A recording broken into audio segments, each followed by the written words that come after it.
Hello student, स्वागत है आप सभी का एक बार फिर से हमारे इस यूट्यूब चैनल में। आज की इस नई वीडियो में हम बात करने वाले हैं उन सभी स्टूडेंट्स के लिए जो क्लास 12th के स्टूडेंट्स हैं और वो अपने बोर्ड एग्जाम्स की तैयारी कर रहे हैं। उन्हें बोर्ड एग्जाम से पहले अपने इंपॉर्टेंट क्वेश्चनों को जानना है जो उनके एग्जाम में पूछे जा सकते हैं, या फिर वो ऐसे आंसर्स की तलाश में है कि अगर हमें एग्जाम में क्वेश्चन ना आए तो फिर भी हम जब कुछ लिख कर आए तो हमारे आंसर जो ठीक हो और हमारे मार्क्स अच्छे आए। तो आप बिल्कुल सही जगह आए हो। मैं आपका ज़्यादा समय बर्बाद नहीं करूँगा और अपनी वीडियो को स्टार्ट करता हूँ। एक-एक करके हम अलग-अलग चैप्टर्स के इम्पोर्टेंट क्वेश्चंस को देखेंगे और साथ ही साथ में उसके क्या आंसर आपको लिखने हैं, ये भी आपको पता चल जाएगा। तो चलिए ज़्यादा देर ना करते हुए आज की अपनी इस वीडियो को हम स्टार्ट करते हैं। अगर आपको वीडियो पसंद आए तो इस वीडियो को लाइक करना, अधिक से अधिक मित्रों तक शेयर करना और हमारे इस चैनल को सब्सक्राइब करना तथा जो बेल आइकन है उस पे ऑल का बटन आप दबाकर आगे भी हमारी आने वाली वीडियोस का आप आनंद ले सकते हैं। तो चलिए स्टार्ट करते हैं। फर्स्ट लेसन आपकी स्क्रीन पर है जो कि आप सभी के द लास्ट लेसन से है और इसके कुछ इंपॉर्टेंट क्वेश्चन है जो कि अलग अलग तरीके से आपके एग्जाम में पूछे जाते हैं। जैसे फर्स्ट क्वेश्चन आपकी स्क्रीन पर आ चुका है। इसमें आपसे पूछा गया है what dread the little friends have when he started for school in the morning. देखो क्वेश्चन, पहला क्वेश्चन एक तरीके का, इसका सेम आंसर, सेकंड क्वेश्चन का भी सेम आंसर है। और यहाँ पर क्वेश्चन में क्या डिफरेंस है, देखो पहली बात तो क्वेश्चन में इसमें ये बात पूछी गई है कि ऐसी क्या बात थी जो लिटिल फ्रेंड्स को उस दिन सुबह स्कूल जाने से रोक रही थी या उसका मन नहीं कर रहा था स्कूल जाने का। तो आपसे ये पूछा गया है। अगर आपसे ये क्वेश्चन पूछा जाए what thought come to Franz mind while going to school in the morning and why, ऐसे क्या विचार थे जो लिटिल फ्रेंड्स के मन में आए उस दिन स्कूल जाते समय और क्यों विचार आए। पहली बात तो ये भी पूछा गया आपसे। अगर आप नेक्स्ट क्वेश्चन देखोगे, क्वेश्चन नंबर 4 है, तो ये भी सेम क्वेश्चन है। Why was Franz afraid when he was going to school, यानी ऐसी क्या बात थी जो फ्रेंड्स को डरा रही थी जब वो स्कूल जा रहा था। साथ ही साथ लास्ट ये पांचवा क्वेश्चन जो है ये भी सेम ही क्वेश्चन है, लेकिन ये इस तरीके से भी पूछा जा सकता है। Why did Franz think to running away and spending the out of the day या फिर आउट ऑफ द डोर्स। ये क्वेश्चन आपसे 4 क्वेश्चन है जो कि सेम क्वेश्चन है। अगर आपसे पूछा जाए तो आपको सेम ही आंसर लिखना है, अलग क्वेश्चन नहीं है। अब आपको देखो ये वाला क्वेश्चन भी पढ़ा तो आपको समझ में आ गया होगा। अब इसका आंसर पढ़ेंगे तो आपको सबके आंसर मिल जाएंगे। सबसे पहली बात तो यहाँ पर the Franz was late for school in that morning, यानी हम कह सकते हैं कि उस सुबह जो फ्रेंड्स था वो स्कूल जाने के लिए लेट हो चुका था। ही फियर्ड, इस जगह पर फियर्ड की जगह पर आप अफ्रेड वर्ड का भी यूज कर सकते हैं क्योंकि दोनों का मतलब डर होता है। उसे डर था, किसको डर था? लिटिल फ्रेंड्स को डर था, वो क्योंकि स्कूल के लिए लेट हो गया था। पहली बात तो इस चीज का डर था उसको। दूसरी चीज, the teacher would scold him, उसको इस वजह से एक तो टीचर डांटेगा क्योंकि वो लेट हो गया। एंड ऑल्सो, और साथ ही the teacher was to ask, यानी टीचर जो था उससे क्वेश्चन पूछने वाला था ऑन पार्टिसिपल्स, यानी पार्टिसिपल्स से रिलेटेड उससे कुछ सवाल करने वाला था। But friends did not know a word about participles, लेकिन जो फ्रेंड्स था उसे एक शब्द भी नहीं पता था इसके बारे में जो पार्टिसिपल्स उसके टीचर ने लास्ट क्लास में बच्चों को दिए थे कि आपको ये याद करके आना है। इसीलिए हम कह सकते हैं कि जो लिटिल फ्रेंड्स, पहली बात तो स्कूल जाने से भी लेट हो गया, एक तो इस वजह से उसे डर लग रहा था। दूसरी चीज, वहां पर वो बच्चा अपना होमवर्क जो है वो जो पार्टिसिपल्स दिए गए थे उसके मिस्टर एमएमएल यानी टीचर के द्वारा, वो भी उसने क्या नहीं किए, याद नहीं किए। और इस वजह से वहां पर वो बच्चा जो है उसको ऐसा लगता है कि मैं स्कूल के बाहर चला जाऊं और मैं स्कूल ही ना जाऊं। तो ये क्वेश्चन है, ये सभी के सभी क्वेश्चन सेम है और आपका जब आंसर लिखना हो तो आपको ये भी सेम ही लिखना है। नेक्स्ट क्वेश्चन है जो कि ये इंपॉर्टेंट क्वेश्चन है, ये भी ध्यान रखना है। देखो इन सभी क्वेश्चनों को अलग अलग ढंग से पूछा जा सकता था और मैंने उन सभी तरीकों को बता दिया जो आपके एग्जाम में पूछे जाएंगे, तो आप उसका आंसर क्या लिख सकते हो। नेक्स्ट क्वेश्चन जो है आप सभी के लिए, what think tempted friends to keep away from the school, ऐसी क्या बात थी जो लिटिल फ्रेंड्स को स्कूल से दूर रहने के लिए या स्कूल से दूर जाने के लिए वो कह रही थी या फिर उसको ऐसा फील करा रही थी, हम यहाँ पर कह सकते हैं। वैसे क्या क्या बात हुई थी? It was a warm and bright day. पहली बात, हम बात कहाँ की कर रहे हैं? हम वहाँ की पढ़ रहे हैं जहाँ पर जर्मनी और फ्रांस की बात है, और दोनों के दोनों कहाँ के हैं, चाहे हम जर्मन की बात करते हैं चाहे हम फ्रांस की बात करते हैं। ये दोनों के दोनों कहाँ पर है, तो आप कहोगे कि ये दोनों के दोनों यूरोप के हैं। कहाँ के, यूरोप के हैं। और यूरोप में क्या होती है, ठंड होती है। तो यहाँ पर जब ठंड होती है और ठंड में आपको क्या मिलेगी, बर्फ मिलेगी, तो आपको कैसा लगेगा, आपको लगेगा ठीक है हमें धूप में बैठना चाहिए। ठीक उसी प्रकार से इट वॉज अ वार्म यानी गर्म दिन था, एंड ब्राइट डे यानी सनी डे था, सन निकला हुआ था। इसके साथ साथ the birds were chirping, chirping का मतलब क्या होता है, चिरपिंग का मतलब होता है चहचहाना। इन ट्रीज, और ट्रीज पे पक्षी बैठ कर चहचहा रहे थे, और जो पक्षी की जो साउंड था, वार्बलिंग साउंड था, वो बहुत ज्यादा पसंद आ रहा था। सम पर्शियन सोल्जर्स, पर्शियन सोल्जर्स किसको कहते हैं, जर्मनी के जो सोल्जर्स थे, वर ड्रिलिंग यानी वो अपनी प्रैक्टिस कर रहे थे। कहाँ पर, एक ओपन फील्ड में। यानी बच्चा जब लिटिल फ्रेंड्स स्कूल जा रहा था तो उसे रास्ते में क्या क्या दिखा, आपसे ऐसे भी क्वेश्चन आता है कि क्या क्या उसने नोटिस किया, क्या क्या उसे टेम्पटिंग लगा, क्या क्या उसे अच्छा लगा। तो आप कह सकते हो it was a warm and bright day, पहली बात ये। दूसरा, the birds were chirping in the tree and some Persian soldiers were drilling in open field. For Franz it was for more tempting than going to school. और ये सारी की सारी चीज उसे ज्यादा आकर्षित लग रही थी स्कूल जाने से।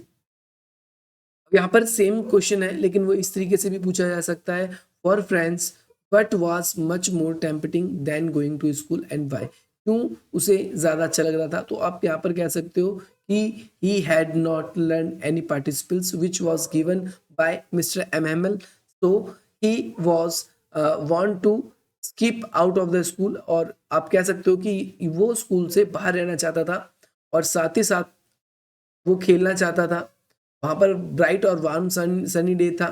बर्ड्स वर चिरपिंग, जो बर्ड्स थे वो चिर्प कर रहे थे, वहां पर चहचहा रहे थे। और Persian soldiers were drilling on open field, तो वहां पर ओपन फील्ड में, तो ये उसको क्या कर रहा था, वो ज्यादा इसे टेम्पटिंग लग रहा था। आपको आई मेरी बात समझ में, आई होप। नेक्स्ट क्वेश्चन आप सभी के लिए इंपॉर्टेंट जो है, यहाँ पर क्वेश्चन नंबर 10 है। यहाँ पर क्वेश्चन नंबर 10 में आपसे पूछा गया है, what did the black Smith से टू फ्रेंड्स। यानी जब फ्रेंड्स स्कूल जा रहा था तो ब्लैक स्मिथ, ब्लैक स्मिथ किसको बोलते हैं, ब्लैक स्मिथ जो लोहार होता है उसको बोलते हैं। तो उसने, लोहार ने जो फ्रेंड्स को क्या कहा था, उसने क्या कहा, तो आप ध्यान से देखेंगे, Franz was late for school. Franz जो था वो स्कूल के लिए लेट हो चुका था।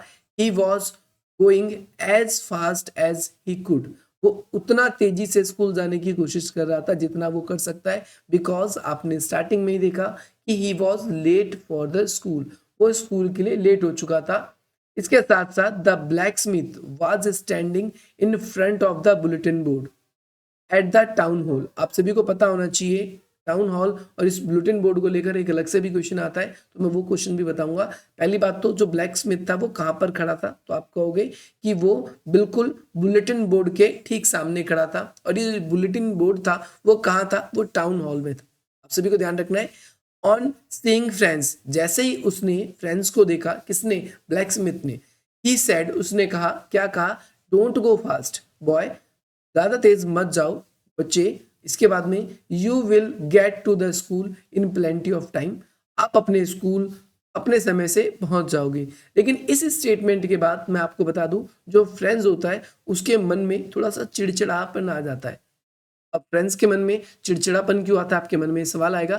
फ्रेंड्स के मन में चिड़चिड़ापन इसलिए आता है क्योंकि फ्रेंड्स को ऐसा लगता है कि शायद वो मेरा मजाक उड़ा रहा है, इसीलिए जो जो फ्रेंड्स है वहां से जल्दी से ही चला जाता है। तो आप सभी को ये भी याद रखना है। ओके, तो नेक्स्ट क्वेश्चन आप सभी के सामने क्वेश्चन नंबर 4 है। इसमें आपसे पूछा गया है, what was Franz expected to be prepared with for the school day. यानी जब फ्रेंड्स स्कूल जा रहा था तो आपको पता है स्कूल के लिए लेट हो गया। अब तक आपने चाहे चैप्टर सुना है नहीं सुना है, इस बात से कोई मैटर नहीं करता, आप सभी को सारे क्वेश्चन के आंसर मिल जाएंगे। जब फ्रेंड्स जो है स्कूल जा रहा था तो फ्रेंड्स स्कूल जाते समय उसको रास्ते में लगा कि भाई मेरा टीचर जो है मुझसे बहुत सारे सवाल करेगा, बहुत सारी चीज़ें उसके दिमाग में चल रही थी कि टीचर मुझे डांटेगा भी, यह है मुझसे क्वेश्चन पूछा जाएगा, मेरा मजाक उड़ाया जाएगा। लेकिन यहाँ पर जो उसने एक्सपेक्ट किया था, क्या ऐसा हुआ? तो यहाँ पर आंसर क्या है, the teacher had said that he would ask question on participle, so friends was expected to be prepared with the rules for the participants, but poor friends did not know a word about that। यानी उसको लग रहा था, उसने ये expect किया था कि मेरा टीचर जो है यानी जो मिस्टर MML है वो मुझसे पार्टिसिपल्स के बारे में क्वेश्चन पूछेंगे। और जनरली आप सबने चैप्टर पढ़ा होगा तो आपको पता होगा कि जो मिस्टर MML थे वो फ्रेंड्स को कई बार टोंट किया करते थे, बोला करते थे, कुछ ना कुछ बोल दिया ही करते थे, जिससे जो फ्रेंड्स था वो थोड़ा चिढ़ भी जाता था, क्योंकि अक्सर ही वो एक तो कमज़ोर बच्चों में से एक था और उसको ज़्यादातर चीज़ें याद ही नहीं रहती थी, इसीलिए उसको ऐसा लग रहा था। आपको ये भी याद रखना है। अगला जो इंपॉर्टेंट क्वेश्चन है वो क्वेश्चन नंबर आपका 13 है। इसमें क्वेश्चन में आपसे पूछा गया है, what did Franz see through the window when he reached the school. भाई जब लिटिल फ्रेंड्स जैसे तैसे स्कूल के लिए जाता है और स्कूल के पास जैसे ही पहुंचता है तो स्कूल की विंडो में उसने क्या देखा, ये आपसे क्वेश्चन पूछा गया है। तो आप आंसर बोलोगे फ्रेंड्स सॉ, फ्रेंड्स ने देखा कि his classmates were already in their place, यानी जो उसके क्लासमेट्स थे बाकी वो सारे के सारे अपनी जगहों पर बैठे हुए थे। His teacher mister MML was walking up and down, यानी जैसे क्लास में आप बैठे रहते हो तो आपके टीचर आपके ठीक बगल से कई बार राउंड लेते हैं, इधर से इधर, इधर से इधर, तो ये अप एंड डाउन है। In the classroom he was holding his terrible iron ruler under his arm, उन्होंने अपने जो बाह है उसके, यानी जो आपका साइड बगल या फिर आप कुछ भी कह सकते हो, दोनों हाथ के बीच में वहां पर उन्होंने स्केल क्या कर रखा था, दबा रखा था, और वो क्या कर रहे थे, क्लास में एक दीवार से दूसरी दीवार तक चल रहे थे, ऐसे चल के जा रहे थे। यहाँ पर अगला क्वेश्चन ये भी इंपॉर्टेंट है, आपसे क्वेश्चन पूछा गया है, why was friends not schooled for the reaching the school let that day. उस दिन आप सबको पता है जो फ्रेंड्स है वो स्कूल लेट गया, लेकिन उसके टीचर के द्वारा उसे डांटा क्यों नहीं गया। तो आप सभी को याद रखना है दैट डे, यानी उस दिन फ्रेंड्स वाज नॉट स्कोल्डेड, यानी फ्रेंड्स को डांटा नहीं गया, because it was mister MML's last day. MML का आखिरी दिन था, कहाँ पर, स्कूल में, एट द स्कूल। इसके साथ साथ he was sad to leave the school, और वो काफी उदास थे ये सोचकर कि अब उन्हें स्कूल छोड़कर जाना पड़ेगा। मुझे कमेंट करके बताएंगे आप सभी कि जो फ्रेंड्स था और उसका जो, सॉरी यहाँ पर MML के बारे में मैं क्वेश्चन आपसे पूछ रहा हूँ, जो MML जी जो है उन्होंने उस स्कूल में कितने सालों तक फ्रेंच भाषा पढ़ाई थी, आपको ये उत्तर देना है। और साथ ही साथ में वहाँ पर जो लिटिल फ्रेंड्स है वो ये भी देखता है कि सीट के जहाँ वो बैठता है उसके पीछे की दिशा में जो सीट खाली रहती है वहाँ पर कुछ और भी जो लोकल पीपल्स थे वहाँ के, वो वहाँ पर बैक बेंच पे बैठे हुए थे, तो वो उसको काफी स्ट्रेंज लगता है। इसको लेकर क्वेश्चन भी आता है, और ये क्वेश्चन बहुत बार आया हुआ भी क्वेश्चन है। अगला वाला क्वेश्चन भी, how and why mister MML dressed differently that day, यानी लास्ट डे आप सभी को पता है, क्योंकि अब कल से इस चैप्टर के अंदर जैसा कि बताया गया है कि जो अल्सेस और लॉरेंस के जो एरियाज थे जो पहले फ्रांस के पास थे, बट वो अब जर्मनी ने जो पर्शियन सोल्जर्स थे उन्होंने विन कर लिए, जीत लिए हैं, और इसकी वजह से वहां पर अब जर्मन सिखाई जाएगी। Order came from the Berlin, यानी एक ऑर्डर था जो कि बर्लिन से आया था। अब ये बातें सोचकर जो है मिस्टर MML थोड़े से दुखी थे कि मुझे अब इस स्कूल को छोड़कर जाना पड़ेगा, और इस वजह से ही उन्होंने, क्योंकि वो लास्ट दिन था इसीलिए उन्होंने थोड़ा सा डिफरेंटली अपने आप को क्या कर रखा था, तैयार कर रखा था। क्वेश्चन का आंसर क्या है, आंसर आपको याद रखना है, mister MML was dressed in his best clothes, यानी जो मिस्टर MML था वो अपने बेस्ट क्लोथ्स में से एक पहने हुए थे उसने। He was in his beautiful green coat, उसके पास कौन से कलर का कोट था, green coat, and a frilled shirt, shirt जो है वो थोड़ी सी जालीदार थी, चेक चेक वाली शर्ट थी। और इसके साथ साथ he was wearing a little black silk cap, उन्होंने एक ब्लैक कलर की सिल्क कैप जो थी वो पहनी हुई थी। He never wore this dress except on inspection and the prize days, दो ही दिन इस चीज को ज्यादातर जो थे मिस्टर MML पहनते थे, या तो कोई इंस्पेक्शंस का दिन था या फिर प्राइज डिस्ट्रीब्यूशन का डे होता था, इसके अलावा वो कभी नहीं पहनते थे। Mister MML was dressed differently on that day because it was his last day in school. अब भाई इसीलिए उन्होंने थोड़े से डिफरेंटली कपड़े पहन रखे थे, क्योंकि वो जो दिन था वो उनके लिए लास्ट डे था, इसीलिए आप सभी को याद रखना है। नेक्स्ट क्वेश्चन ये भी इंपॉर्टेंट है, what information did Mister MML give to the children in the last class, यानी आप कह सकते हो कि अपनी लास्ट क्लास में मिस्टर MML ने अपने जो बच्चे थे, जो स्टूडेंट्स थे, उनको क्या इंफॉर्मेशन दी उस क्लास के अंदर। तो आप इसका आंसर बोलोगे, Mister MML told the children that it would be his last lesson to the class. उन्होंने बताया अपनी क्लास को कि ये जो है उनकी क्लास का आखिरी दिन है। And order has came from Berlin, एक ऑर्डर है जो कहाँ से आया है, बर्लिन से आया है, to teach only German in the schools of Alsace and Lorraine. यानी जो अल्सेस और लॉरेंस के जो स्कूल्स हैं उसमें केवल आपको जर्मनी ही पढ़ाई जाएगी। और ये ऑर्डर बर्लिन से आया है, आपको याद रखना है। ही said that a new master, you can से new teacher was coming the next day, यानी कल से आप लोगों के लिए यहाँ पर एक नया टीचर आएगा जो who will teach you German, जो कि आपको जर्मनी वहां पर पढ़ाने वाले। अब भाई ये वर्ड जैसे ही सुना ना, किसने सुना, लिटिल फ्रेंड्स ने। तो लिटिल फ्रेंड्स के लिए ये एक थंडर क्लैप थी। थंडर क्लैप मतलब, थंडर क्लैप का मतलब है यहाँ पर एक तरीके से बादल की जैसे गड़गड़ाहट होती है और वो काफी तेज कानों के अंदर लगती है। ठीक उसी प्रकार से what are thunderclap, these words were to me. ये वर्ड किसने बोले हैं, तो लिटिल फ्रेंड्स ने बोले कि ये जो थे थंडर क्लैप की तरह थे मेरे लिए। What were those words and what was their effect on little Franz, यानी ये क्या शब्द थे और उसका लिटिल फ्रेंड्स के ऊपर क्या प्रभाव पड़ा। आप इसका आंसर बोलोगे mister MML announced, mister MML ने अनाउंस किया in the class that it would his last lesson, और ये उनका लास्ट लेसन होगा। Order came from Berlin, order कहाँ से आया है, बर्लिन से आया है। एंड टीच ओनली जर्मनी, क्या पढ़ाना है, सिर्फ जर्मनी पढ़ाना है। In the schools of Alsace and Lorraine he said that a new teacher was coming the next day, those word like thunderclap to little Franz. आप कह सकते हो कि जो ये शब्द थे जो कि मिस्टर एमएमएल के द्वारा बोले गए थे वो एक थंडर क्लैप थे। आपने देखा लास्ट क्वेश्चन और इस क्वेश्चन में ज्यादा डिफरेंस नहीं है, आपको आंसर आना चाहिए। क्वेश्चन पढ़ के समझ जाओगे तो आप सब कुछ कर लोगे। अगर आप क्वेश्चन पढ़ के नहीं समझ पाए तो आप लोगों के लिए बड़ी ही दिक्कत हो जाएगी आपके पेपर में। तो ये क्वेश्चन भी आप कर ही लोगे। मैं केवल वो क्वेश्चन देखना चाहूंगा जो आप सभी के एग्जाम से सबसे ज्यादा इंपॉर्टेंट, रेलेवेंट है, और ताकि आप वही एग्जाम में क्वेश्चन करके तैयार करके जाओ।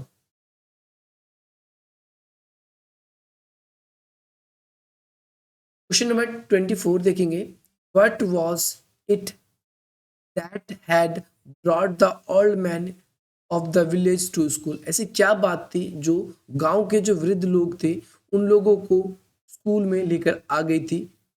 तो यहाँ पर बताया गया था ओल्ड मैन यानी जो पुराने लोग थे उस गांव के, had come to know that Mister MML was leaving the school forever, यानी वो इसलिए स्कूल आए थे क्योंकि मिस्टर एमएमएल जो है वो हमेशा के लिए इस स्कूल को छोड़कर जाने वाले हैं। They had to come thank for his 40 years, यानी वो उनको उस फेथफुल सर्विस की थैंक यू बोलने के लिए आए थे जो 40 सालों से मिस्टर एमएमएल ने दी थी। और मिस्टर एमएमएल क्या पढ़ाते थे, फ्रेंच लैंग्वेज को। They had also come to show their respect, वो इसलिए भी आए थे क्योंकि वो शो करना चाहते थे अपने उस रिस्पेक्ट को जो कि कंट्री की तरफ से या फिर एक सिटीजन होने के नाते, एक नागरिक होने के नाते जो कि वो उस कंट्री के थे, इसीलिए भी वहां पर आए थे। नेक्स्ट ये क्वेश्चन भी आप सभी के लिए इंपॉर्टेंट है। क्वेश्चन ये है what happened when church clock struck 12, यानी जैसे ही जो चर्च क्लॉक था वो स्टक 12 तक जाकर अटका तो क्या हुआ आपको ये बताना है। तो there were sound of midday prayer, यानी जो मिड डे प्रेयर का साउंड था वो 12 बजे, जैसे 12 बजते थे वैसे ही होता था, उसका साउंड आया 12 बज गया। जैसे घंटा घर में घंटी बजती है तो साउंड हमें प्रोड्यूस होता है, वैसे यहाँ पर हम देखते हैं कि जैसे 12 बजे तो मिड डे का जो प्रेयर होता है उसका आवाज आया गया। और यहाँ पर एक साउंड जो था ये एकदम बिल्कुल ट्रम्पेट्स का था, और यहाँ पर जो पर्शियन सोल्जर थे उनकी भी आवाज सुनाई दे रही थी क्योंकि वो क्या हो रहे थे, वो रिटर्न हो रहे थे अपने ड्रिलिंग को खत्म करके, अपने अभ्यास को खत्म करके। Mister MML stood up, mister MML जो है वो खड़े हो जाते हैं एंड से समथिंग, कुछ कहते हैं, but something choked him and से नथिंग, उन्होंने क्या किया, बोर्ड पे थोड़ा सा कुछ लिखा और कुछ नहीं कहा। और ही टुक अ पीस ऑफ चॉक, उन्होंने चॉक को उठाया और बोर्ड पे लिख दिया बड़े बड़े अक्षरों में, क्या लिखा, लिव लॉन्ग फ्रांस, यानी बेसिकली ये दर्शाता है कि वो किस प्रकार से फ्रांस जो है वहाँ की जो भाषा थी फ्रेंच, उसको कैसे बोलना चाहते थे कि ये और ज़्यादा आगे बढ़े, इतने भी ये भाषा खत्म ना हो। आपको ये भी याद रखना है, ये भी इंपॉर्टेंट क्वेश्चन था। तो क्वेश्चन नंबर 34 देख रहे हैं आप, ये भी इंपॉर्टेंट उतना ही है। Why did Mister MML wrote ना vive la France on blackboard, यानी इसी का मतलब है लिव लॉन्ग फ्रेंड्स। ठीक है, तो विवा ला फ्रेंड्स का मतलब उनकी भाषा में लिव लॉन्ग फ्रेंड्स है। और सेम क्वेश्चन है, जब आपसे ये भी पूछा जाए तो आप इसका यही उत्तर लिखेंगे, आपको कंफ्यूज नहीं होना। ये शॉर्ट क्वेश्चन के लिए मेरे को ऐसा लगता है कि ये वीडियो आपको पसंद आएगी और आपको इस चैप्टर से रिलेटेड जो भी इंपॉर्टेंट क्वेश्चन थे जो आपके एग्जाम में पूछे जा सकते हैं वो मैंने बता दिए। अब हम बात करेंगे अपने एक अनदर चैप्टर के क्वेश्चंस के बारे में, और अनदर क्वेश्चन के चैप्टर पर हम आते हैं। Just wait for a while, आ चुके हैं हम यहाँ पर। इस वाले क्वेश्चन के अंदर हम बात करेंगे द लोस्ट स्प्रिंग के बारे में। द लोस्ट स्प्रिंग जो कि सेकंड लेसन है आप सभी के लिए, और इसके अंदर बेसिकली चाइल्ड लेबर के बारे में एनिस जंग ने बताया। यहाँ पर भी हम इंपॉर्टेंट क्वेश्चन के बारे में ही बात करेंगे, ज़्यादा कुछ फालतू की बात नहीं। सबसे पहली बात तो यहाँ पर क्वेश्चन पूछा गया आपसे, हु वॉज साहिब, साहिब कौन था। What was his full name, उसका पूरा नाम क्या था। What was the irony about his name, उसके नाम के अंदर क्या खास बात थी, ध्यान रखना है। अब ये भी आपसे पूछा जा सकता है, हाउ वॉज द एनिस जंग और the author describe sahibs name, Sahib के नेम को कैसे डिस्क्राइब किया गया है। ध्यान रखना है आपको, the Sahib was a poor rag picker, rag picker किसको बोलते हैं, जो कूड़ा बीनते हैं उसको। ही उसका जो नाम था, his full name was Saheb e Alam, Saheb e Alam उसका नाम था, लेकिन उसको अपने नाम का इतना मीनिंग भी नहीं पता था। It's mean lord of the universe, यानी संसार का स्वामी। But the poor boy had not enough shoes to wear, उसके नाम का मीनिंग जो है संसार का स्वामी है, बट वो इतना गरीब है कि उसके पास पहनने के लिए जूते तक नहीं है। दस इसीलिए there was a deep irony about his name, हम कह सकते हैं इसीलिए जो एक थोड़ा सा डिफरेंट मीनिंग है उसके नाम का, यहाँ पर एक्चुअलिटी में अगर हम देखें तो उसका नाम का मीनिंग जो था वो कुछ और था, बट वहाँ पर हम मीनिंग जो देखते हैं वो कुछ और ही हमें देखने को मिलता है।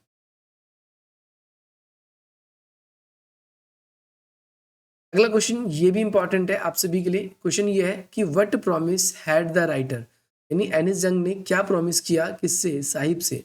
And why was it that embarrass her, यानी क्यों उसे ये प्रॉमिस जो है उसे शर्मिंदा करवाता है। तो ये क्वेश्चन पूछा गया है, आपको बोलना है Saheb did not go to the school, Saheb एक रैग पिकर था, स्कूल नहीं जाता था। He said there was no school in his neighbourhood when Anees Jung asked हर, जब एनिस जंग ने उससे ये सवाल पूछा, why don't you go to the school, आप स्कूल क्यों नहीं जाते। तो एनिस जंग ने यहाँ पर आंसर दिया, एनिस जंग ने नहीं, यहाँ पर साहिब ने आंसर दिया। ही सेड, उसने कहा that there was no school in his neighbourhood, उसके आस पड़ोस में कोई स्कूल नहीं है। इफ आई स्टार्टेड स्कूल, ये बात किसने कही, ये एनिस जंग ने कही। इफ आई स्टार्टेड स्कूल, अगर मैंने स्कूल शुरू कर दिया, विल यू कम, क्या तुम आओगे, ये कौन कहता है, ये एनिस जंग कहती है। तो आस्क द राइटर, यस, ये यस का आंसर कौन देता है, साहिब देता है। But writer had to feel small when after a few days Saheb asked if school was ready, लेकिन कुछ दिनों बाद साहिब और जो एनिस जंग है उन दोनों की फिर से मुलाकात होती है, और उस मुलाकात में जो है साहिब ने ये क्वेश्चन कर दिया राइटर से कि आपका स्कूल तैयार है क्या। इसीलिए the writer had feel small, writer को यहाँ पर थोड़ा सा अजीब सा फील होता है कि स्कूल, आप सबको पता है स्कूल स्टार्ट करना कोई आम बात नहीं है, टीचर बनना आम बात है, लेकिन स्कूल शुरू करना आम बात नहीं है, क्योंकि वहां पर आप सभी को पूरा मैनेजमेंट चाहिए होता है। तो आप सभी को ये याद रखना है। नेक्स्ट क्वेश्चन आप सभी का क्वेश्चन नंबर 7, ये भी इंपॉर्टेंट है। इसमें आपसे पूछा गया है, how does the author describe the area of Seemapuri, यानी जो ऑथर है यानी एनिस जंग है, उन्होंने सीमापुरी का एरिया को कैसे डिस्क्राइब किया है। तो आप बोलोगे the Seemapuri is the place on the periphery of Delhi, यानी दिल्ली की जो क्षेत्र है उसके ही उसी में ही ये आता है, उसी पेरिफेरी में आता है। और साथ ही साथ में those who were lived here are Bangladeshis, you can say they are migrated by the Bangladesh, वो बांग्लादेश से माइग्रेट किए गए। एंड दे केम हियर, और वो यहाँ पर कब आए, इन 1971। They live in structure of mud, वो जहाँ रहते हैं उनका स्ट्रक्चर कैसा है, मड की तरह है। And they have roof of tin, उनकी जो छत है वो कैसी है, टीन की है। एंड जो आपका जो त्रिपाल टाइप का होता है वो उनके छत पे 3 त्रिपाल का आपका है। They are all rag pickers, यानी वो सारे के सारे कूड़ा खाने वाले हैं। दे हैव नो स्वेज, यानी उनके पास में उनका वगैरह नहीं है। ड्रेनेज नालियाँ अच्छे से नहीं बनी है। और रनिंग वाटर, यानी जैसे आज के ज़माने में उनका पानी जो है बिल्कुल ऐसे ही खुले में, कोई नालियाँ वगैरह नहीं बनी है। इस हिसाब से वहाँ पर सारी चीज़ें उपलब्ध है। नेक्स्ट क्वेश्चन जो है आप सभी के लिए क्वेश्चन नंबर 10 इंपॉर्टेंट है और 11 क्वेश्चन उसी से रिलेटेड है। क्वेश्चन ये है, what does garbage mean to the elders. Elders के लिए गार्बेज के क्या मीनिंग है और चिल्ड्रन के लिए क्या मीनिंग है उस सीमापुरी के क्षेत्र के लिए। आप कहोगे the garbage to the elders is gold, जो बड़े हैं उनके लिए तो गोल्ड है। It is their daily bread, यानी वो उनकी रोज की रोजी रोटी है। It's mean a roof over the his their heads, यानी जो उनकी छत है उनके ऊपर, उसका रीजन यही है क्योंकि वो रैकपिकर है, जो भी उनको गार्बेज से मिलता है उसी को बेच देते हैं या पैसे कमाते हैं उससे और फिर वो रहते हैं। बट फॉर द चिल्ड्रन, लेकिन बच्चों के लिए इट इज इवन मोर, वो उससे ज्यादा है फॉर देम। क्यों? क्योंकि it is thing warped in wonder, वो उन्हें देखते ही, मतलब जो भी चीजें वो ढूंढते हैं उनसे उनको काफी ज्यादा, केवल वो खाना है पैसे कमाने के लिए नहीं, बल्कि उनको उनको लगता है कि हमें कुछ ज्यादा मिल गया है। हमारे लिए ये बहुत ज्यादा खुशी की बात है, इसीलिए फॉर देयर एल्डर्स। बाकी जो एल्डर्स के लोग हैं उनके पास तो कुछ और पहचान नहीं है, कोई काम पे नहीं रखता, इसलिए मजबूरी में उनको ये काम करना। फॉर द एल्डर्स के लिए तो ये है, it is mean for survival, यानी जो एल्डर थे उनके लिए एक सर्वाइवल है उनके लिए, और लेकिन जो बच्चे हैं उनके लिए एक वॉन्डर है, एक उनके लिए वॉन्डर है। आपको ये याद रखना है। अगला इंपॉर्टेंट क्वेश्चन है क्वेश्चन नंबर 14 है। इसमें आपसे पूछा गया है, how did Sahib feel working at tea stall, यानी जो साहिब है वो टी स्टॉल पर आगे चलकर वर्क करता है तो वो कैसा फील करता है, आपको यहाँ पर आंसर बताना है। या फिर क्वेश्चन आपसे ऐसे भी पूछ सकता है, is Saheb Saheb Alam happy working at tea stall, why and why not. आपको बताना है क्या साहिब आलम जो है वो टी स्टॉल पे जो वर्क करता है क्या वो खुश है या नहीं है। तो आप इसका आंसर क्या बोलोगे, आप इसका आंसर बोलोगे Saheb did not feel happy there. Saheb जो है वहां पर अच्छा फील नहीं करता। He had lost his carefree look, यानी जो साहिब है वो अपना केयरफुली जो लुक है उसका वो बिल्कुल वहां से लॉस्ट हो चुका है। ही वॉज पेड 800 रुपीज, उसको 800 रुपये दिए जाते हैं कहाँ पर, जब वो टी स्टॉल पे काम करता है। And gave all his meals, यानी सभी समय का उसको खाना भी दिया जाता है। But he was no longer his own master, पर वो अपना मालिक नहीं है, अपने मन का मालिक नहीं है। He belonged to a man who owned the tea shop, यानी जो टी स्टॉल था या टी शॉप था वहां का जो मालिक था वो उसका मालिक बन चुका था, यानी वो उसके अकॉर्डिंग ही उससे क्या करता था, काम करता था। नेक्स्ट क्वेश्चन आपके लिए इंपॉर्टेंट है, क्वेश्चन नंबर 23 है। इसमें पूछा गया है, हु इज सविता, सविता कौन है। व्हाट इज शी डूइंग, वो क्या कर रही थी। और साथ ही साथ में what does the writer wonder about, ये उसके बारे में राइटर को क्या थोड़ा सा डिफरेंट लगता है। Savita is a young girl, Savita क्योंकि ज्यादा ओल्ड एज नहीं थी उसकी, यंग थी। शी इज जो है शोल्डिंग पीस ऑफ ग्लासेस, वो शोल्ड कर रही थी यानी जोड़ रही थी। किसको जोड़ रही थी, पीसेस ऑफ ग्लासेस, ग्लासेस को जोड़ रही थी अपने हाथों से। एंड आर मूविंग मैकेनिकली, यानी उनका जो हाथ था सविता का वो काफी तेजी से चल रहा था। The writer was wonder if she knows the sanctity of bangles that is making, यानी उसे पता भी नहीं कि उसके क्या क्या नुकसान हो सकता है उससे, लेकिन फिर भी वो क्या कर रही थी, बैंगल्स मेकिंग बना रही थी। तो वो एक सिंबलाइज है इंडियन वुमेन, सुहाग का। बस उसको इतना पता था जो वो चूड़ी बनाई जा रही है वो एक सिंबल है, वो एक निशान है किस चीज का, एक सिंबलाइज है जो सुहागन महिला होती है उनके लिए। तो यहाँ पर मैं ये कह सकता हूँ अगर आपने ये सारे के सारे क्वेश्चन कर लिए तो आप लोग कर पाओगे अच्छे तरीके से आपके पेपर में भी। अगला देखो क्वेश्चन ये भी इंपॉर्टेंट है, ये भी क्वेश्चन इंपॉर्टेंट है। यहाँ पर क्वेश्चन में आपसे पूछा गया है, is it possible for Mukesh, क्या ये संभव है मुकेश के लिए टू रियलाइज हिज ड्रीम, अपने ड्रीम के बारे में जस्टिफाई करना है आपको आंसर को। आप कहोगे yes he can realise his dream, उसे अपने ड्रीम का रियलाइज होता है। He wants to be a motor mechanic, वो जो मुकेश है वो क्या बनना चाहता है, मोटर मैकेनिक बनना चाहता है।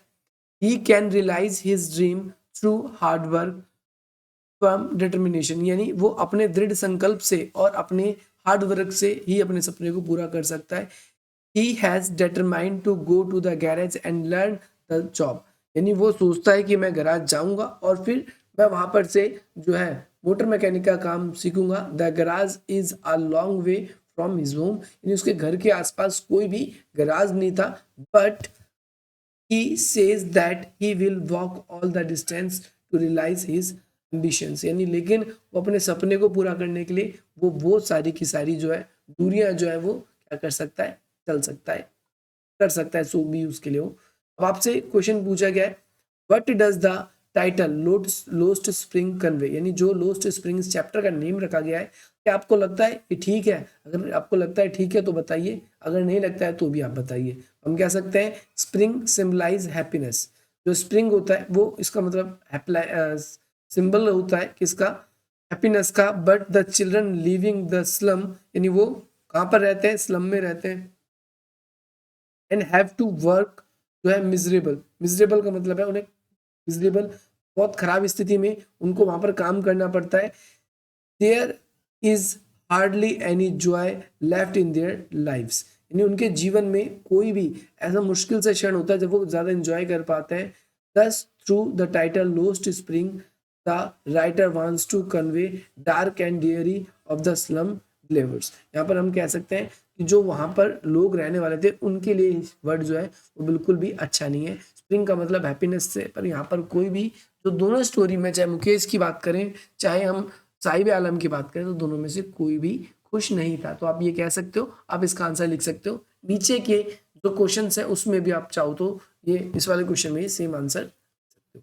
लेकिन अब आपको ये वीडियो पसंद आई तो आप इसे लाइक कीजिए, अपने क्लास के दोस्तों के साथ, मित्रों के साथ, क्लास के ग्रुप के साथ शेयर कीजिए, और जिन लोगों ने नहीं पढ़ा है उन्हें जरूर हमारे चैनल के बारे में बताइए। बाकी मिलता हूँ आप सभी से अपनी अगली वीडियो में। बाकी चैनल को सब्सक्राइब करना ना भूलें ताकि नोटिफिकेशन आप लोगों को मिलता रहे।